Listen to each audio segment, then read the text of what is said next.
It's one of the most recognizable and most visited landmarks in America. But Mount Rushmore has a secret. The sculpture, which famously depicts 4 former U.S. presidents as 60-foot granite faces, was constructed between 1927 and 1941 under the direction of architect Gutzon Borglum. Everybody knows that. But few people know about the secret project Borglum was working on as part of the monument. Let's find out why.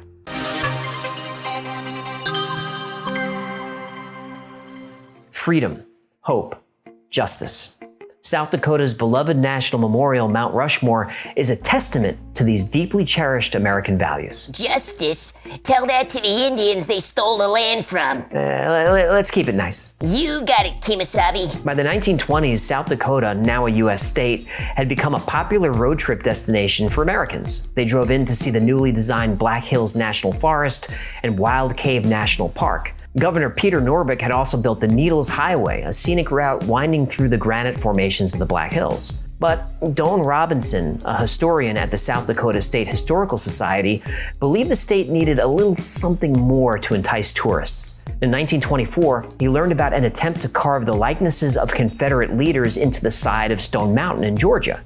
So, Robinson launched a campaign to create South Dakota's own monument. Robinson envisioned sort of an ode to the Old West, with historic figures like Lewis and Clark and Lakota leader Red Cloud. And he reached out to Stone Mountain sculptor Gutzon Borglum to transform the granite mountain into what it is today. Now, Borglum became famous for sculptures honoring U.S. history. He was also famous for his flamboyant and bombastic personality. In Georgia, he became involved with the Stone Mountain Project, but soon began to clash with Stone Mountain Memorial Association. And in February 1925, the association fired Borglum, citing mismanagement of funds and his offensive egotism and his delusions of grandeur. Borglum made national news when he destroyed the Stone Mountain models and fled the state. Sounds perfect for a government project. Borglum was talked into working on Mount Rushmore because it was a chance at immortality, and he liked the sound of that. So over the next 16 years, Borglum wrestled with the federal government over funding and control of Mount Rushmore, which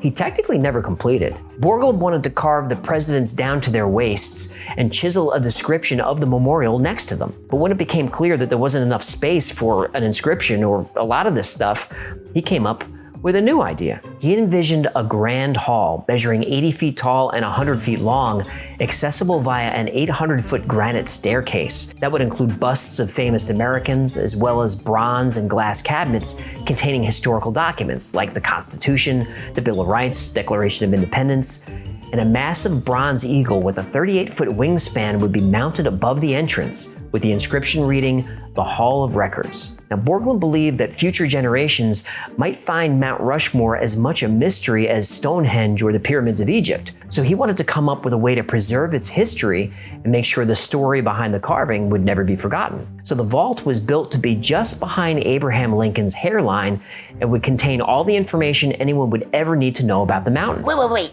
So they would have to blow a hole in Lincoln's head to do this? Yeah. And nobody saw a problem with that. I never really thought of that. Sic semper tyrannis.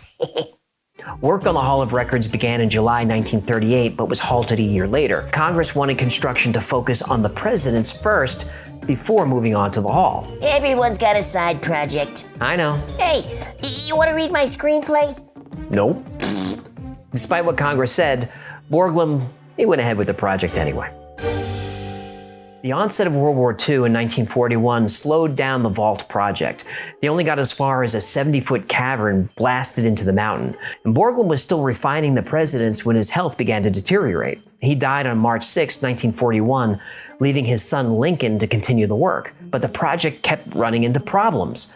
For example, Jefferson's head couldn't be completed due to the quality of the stone. In fact, Jefferson was originally supposed to be on Washington's right side, but the stone was too weak, so they kind of improvised as they went along. Now, eventually, funding ran out, and the project was declared final and complete on October 31st, 1941. Finished? Yep, finished. The statues are incomplete, the inscription was never started, and the rock that was blasted out of the mountain is still lying in a huge pile at the site. They said it was good enough. Sounds like a government-run project. So for over 50 years, the Hall of Records was just a hole in Lincoln's head? Right.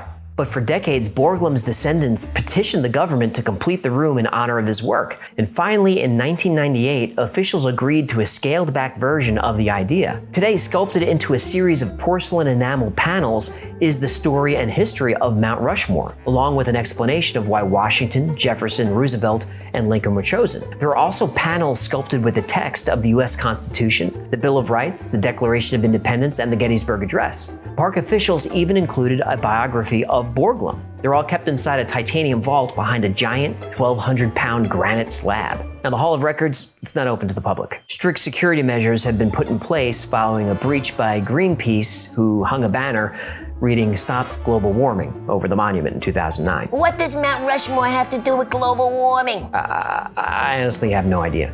Even high-ranking officials of the government are banned from seeing this hidden and largely unknown chamber. But its true intent was to serve as a historical record for future civilizations, so we can imagine that Borglum would be pleased to know that his project was finally completed, and may one day do exactly what he intended.